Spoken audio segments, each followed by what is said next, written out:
Well, here's the next job. My mother's 2008 Ford Escape needs the front brakes changed on it. This was a planned job over my vacation, so I was expecting this. And she brought it in this morning, and I'm going to change the brakes. I got some of these, never used these before. They're supposedly pretty good. I don't know, Wagner Thermoquiet ceramics. We'll see if they're any good or not. I don't know. Everybody says their parts are good, but half of them are and half of them aren't. But looks like the rotors are reasonably decent shape, so once I get it apart, I'll see for certain. Local auto parts store has two of them on stock if I need them, though, so guess I better get started at this. Well, I got the wheel off here. Rotors, I don't know, overall don't look that bad. I'm going to probably just, at least on this side here, there's not much of a lip, and they look a little bit wavy, but you really can't feel anything. There's no porosity or anything, so I'm probably just going to reuse them. But the lining's definitely, it's not horrible, but it's getting down there. So, especially the inner one. So, definitely going to replace it. If you're doing a Ford Escape like this, you've got one bolt here, and then there's another one down in the bottom, back in here, and that pulls that whole assembly off of there. I found it's easier to use an 18mm offset to do this rather than a standard straight wrench. And usually, first time you take these off, they've had some, I would have to assume they Loctited them in. They're usually pretty tough to get off. Sometimes I have to use a little bit of heat. I usually just take my propane torch and heat it because I don't want to get too much heat into there. So I better get started on that. Okay, well, I got that caliper off there. It wasn't too awfully bad. A couple things to show you here.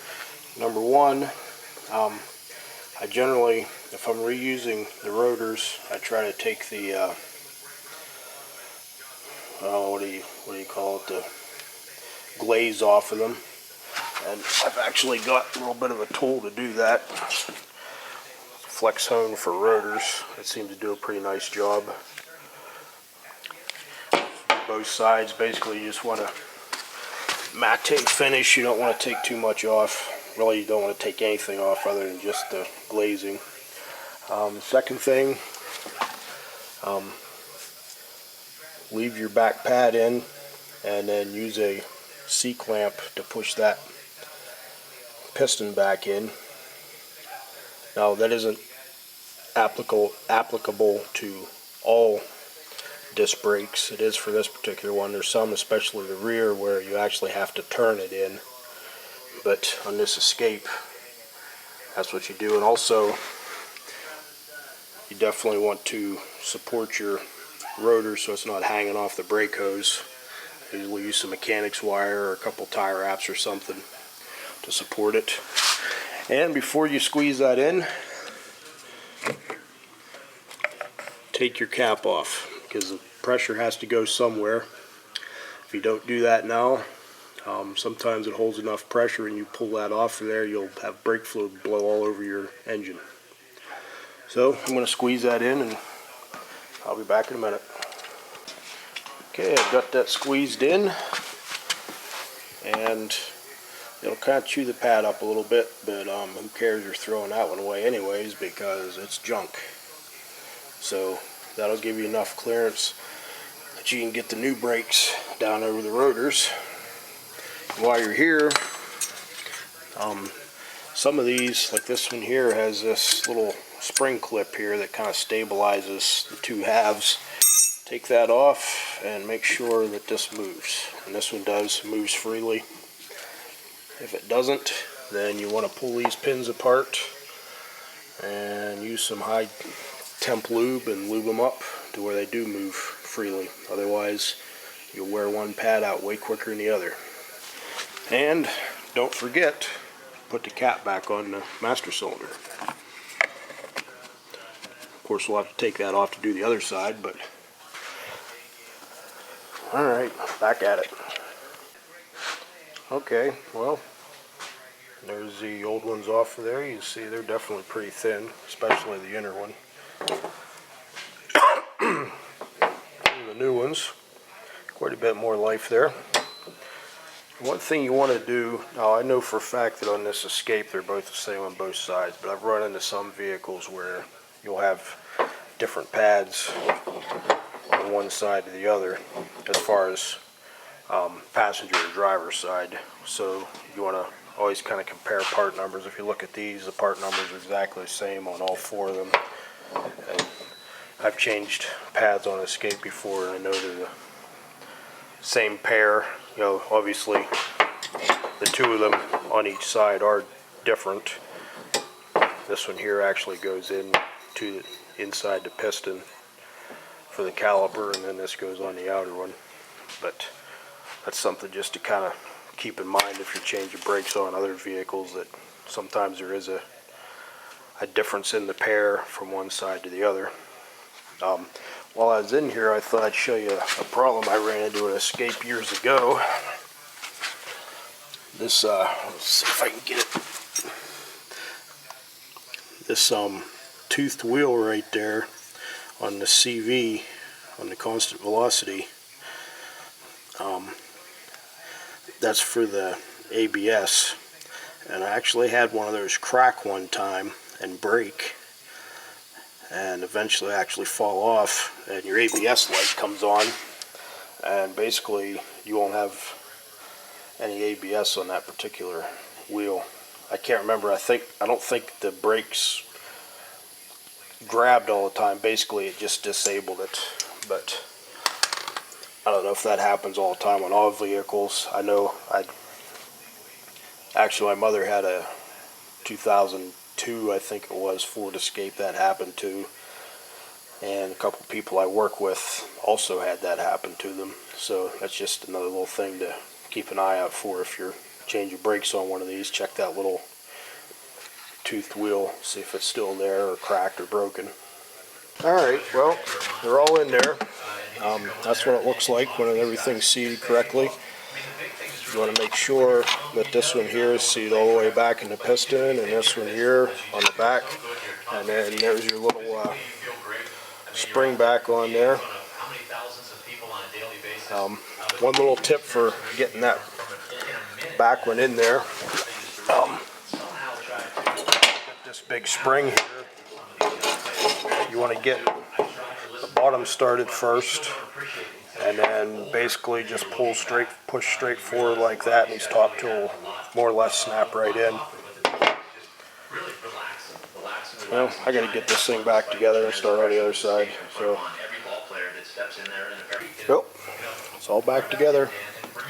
I'm probably not going to film the other side. This is taking me way too long, stopping and filming and everything. I should have had both sides done by now. So, unless I see something really strange on the other side, basically just repeat process on the other side.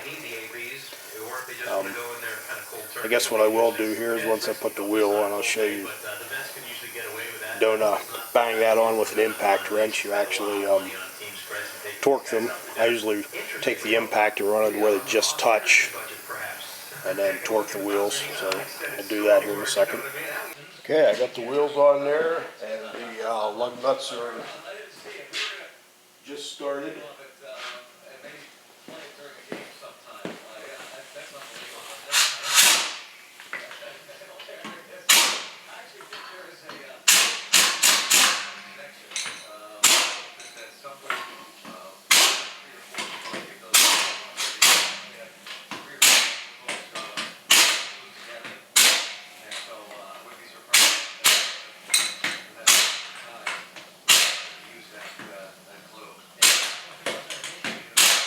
Notice I use a crisscross pattern. Just barely touch. Now unfortunately I've got to use extension because I can't really get into this otherwise if I try without extension. Right up against the tire. I don't really like using extensions on torque wrenches. If you do have to, use the shortest one possible. I'm going to run this up to 100 foot-pounds. You notice my torque wrench was cranked all the way down. That will save the life on the torque wrench. This particular torque wrench is probably as old as I am, and it still checks exactly the same as the day it was new, and that's probably because not only I, but also my dad, when he's had it for 30-some years, always cranked that all the way back. That saves the life on the spring. And of course, when you're using a torque wrench, you don't go. This is a velocity-sensitive device, so you hold right here where it tells you to hold, because it's also leverage sensitive, and you slowly turn until it clicks. There. That one's done. Now you go in a crisscross pattern.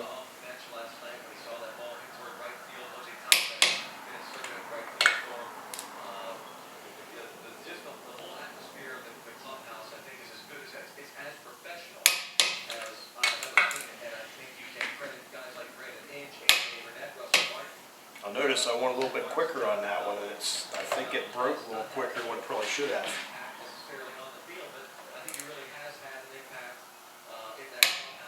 It's also best to try and keep going and not stop. I kind of ran out of travel on that one. Then I always go through, check each one again.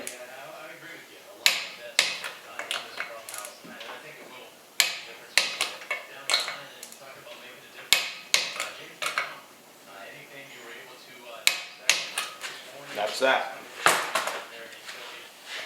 A lot of times you're in tire shops, you're in there and they just bang them on there with an impact. Then you're driving down the road, you're wondering why your front end's shimmying. Well, that's why you don't have your wheels torqued correctly. But that's the end of that side. Like I said, unless I see something crazy on the other side, I'm just going to go do it, because this should really only take me maybe 20 minutes or so, and I've wasted over an hour just starting and stopping and filming, so I'll get her done.